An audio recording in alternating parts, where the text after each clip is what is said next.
What do Falcons do? Rise up. Welcome to Rise Up Reactions, the show we talk all things Falcons, NFL, Georgia sports, and in general, the sports news of the day. I am your host, Dr. Lee Denning, the Golden Hard Doc, and a lifelong sports fan. And guys, just coming to you real quick with a preview of the Falcons taking on the Houston Texans in Atlanta. Will not be at this game this weekend, have something else going on. But this was a game that I think we all circled at the beginning of the year and said, yeah, we should win this one. This should be one of those easy games. This is kind of starting the middle of our season, and really the middle is the easiest part of our schedule just on paper compared to last year. Maybe not so much anymore. CJ Stroud has been probably the most efficient of the three starting rookie quarterbacks right now. He has looked probably the best of them overall, and that's with a terrible offensive line and a defense that is good, but was not supposed to be great yet. So he is working with a lot of nothing. His best receiver is Nico Collins, and I think Tank Dell as well, who's another rookie on their team. So they are finding ways with the young players and young talent with a new coach to win and to be competitive and looking like they may have found their future here. And then they, again, I'm really impressed by what they have managed to do with so little. I didn't think they were going to do very well this year, and so far they're 2-2, tied for number one in their division, and looking like they are going to be a force in the AFC South as much as anybody can be a force in the AFC South. Falcons started pretty strong with a solid win over Carolina, with a struggle win come from behind against Green Bay, which I thought was going to be a defining moment for the team, and then proceeded to do absolutely jack crap for the next 2 weeks. Defense has been solid. It's an area where we have struggled over the last couple of years, and they've improved. Again, I said this before. The Jags were a team that we held functionally to 13 points offensively. If you want to say 16, fine. That last field goal I don't really think counts because we were out of it at that point. It didn't really matter. Functionally held them to 13 points. The one touchdown was a really bad given up touchdown, but I don't think we're going to do that again. It was our two best defensive players in the secondary who were just miscommunicating with each other. And then before that, you had the game against, who did we play before? We played, I just know we didn't play the Lions, where we held them functionally to about 14 points or 13 points for most of the game. It was not that big of an upset, not that big of a blowout. Their final touchdown came late in the game, so we held them basically to 13 points for the majority of that game. And again, another very good team. The Packers, they were throwing all over us, but we still held them to only 150 yards, and Jordan Love still managed to get 3 touchdowns out of that, and we made Bryce Young look like the rookie that he is. That is going to be the key to victory today, is can the Falcons make Stroud look like the rookie that he is? Is this where the wheels on the bus come off for CJ Stroud and he has his first hiccup? Now, I think a lot of Texans fans are going into this game saying, yeah, the Falcons, they don't look good. We're going to run all over them. We're finally starting to hit our stride. And I agree, they're hitting their stride. With that said, the Falcons, if Desmond Ridder can take a step forward, and he has been part of the problem the last few weeks. I don't want to say he's been the entire problem because the offensive line has done him no favors. Until this past week, they finally actually gave him a little bit of pass protection, and he made some bad decisions on his own.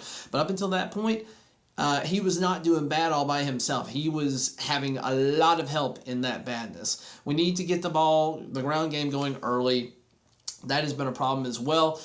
In the Lions game, we opened with 3 straight pass plays. We actually did attempt to do something on offense, try to do our game plan against the Jaguars. They were just very good and were loading the box up. And again, that's partially because they know that we're going to be running the ball, that we don't have a quarterback who, under pressure, can make good decisions. The one thing I've said about Desmond Ridder, going back to the preseason, you can go back and watch any of my videos where I was talking about him, we don't need him to be a hero. He's never going to be Patrick Mahomes. He's never going to be Lamar Jackson in terms of running quarterbacks. He's probably not going to be necessarily even Sam Howell, so take that how you want to, but we just need him to be a game manager. We need him to be able to find somebody for 5 or 10 yards, hit them in the chest, and put it where they can get to it, and we need the ball to not get tipped, not get intercepted. We just basically need him not to turn the ball over.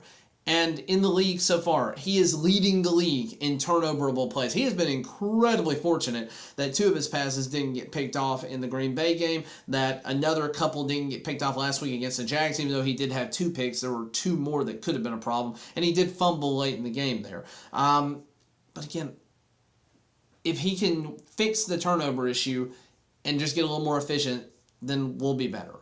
I don't have any doubt about that, but I am slowly but surely getting onto the Heineke train.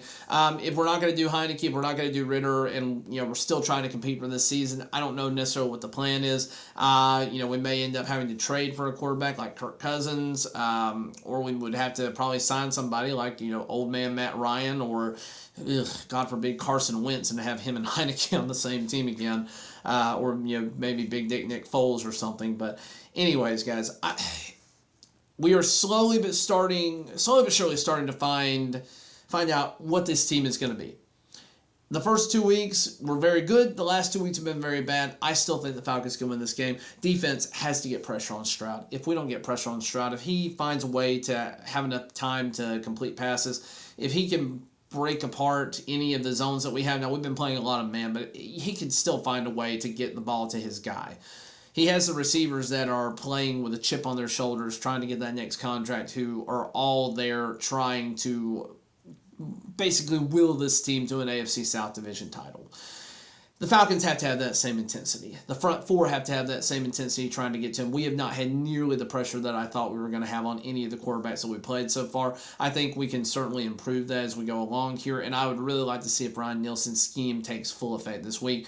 Definitely we need to be bringing in some blitz packages if we can't get pressure with that front four, but we've got to do something to start sacking the quarterback. We're still at the bottom end of the barrel, and that's a place that even as good as defense has been, we cannot be. I think the run game is going to be fairly negated this weekend. I don't see them having more than about 75 or 80 yards. I think the Falcons' key to success here on the run game is to have more than 140 yards. If we can do that, control the clock, and then keep Desmond Ridder from having to throw a ton, then we will win this game, and I think we certainly can. America right now has this picked, I think, a 2-1 favorite for Houston.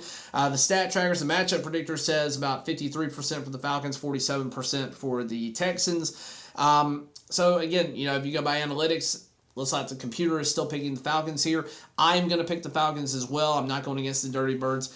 For anybody who's going to this game, show up, be loud, be proud, rise up, and just show your support for our Dirty Birds. They need it. Try not to boo Ritter if you can help it. It's only going to destroy his psyche even more. Try and cheer him on, even if he's playing bad. If we need to make a change, let's make it in the in between, or in the in between quarters, somewhere where it's not being forced upon us. But that's all I got for you guys. I'm trying to hit 500 subscribers by the end of the 2023 season. If you have not already done so, please hit that button down below and help continue to grow my channel. Thank you to the 182 of you who have done so far. It means the world to me. I don't know why you choose to follow this goober online, but it certainly means the world to me.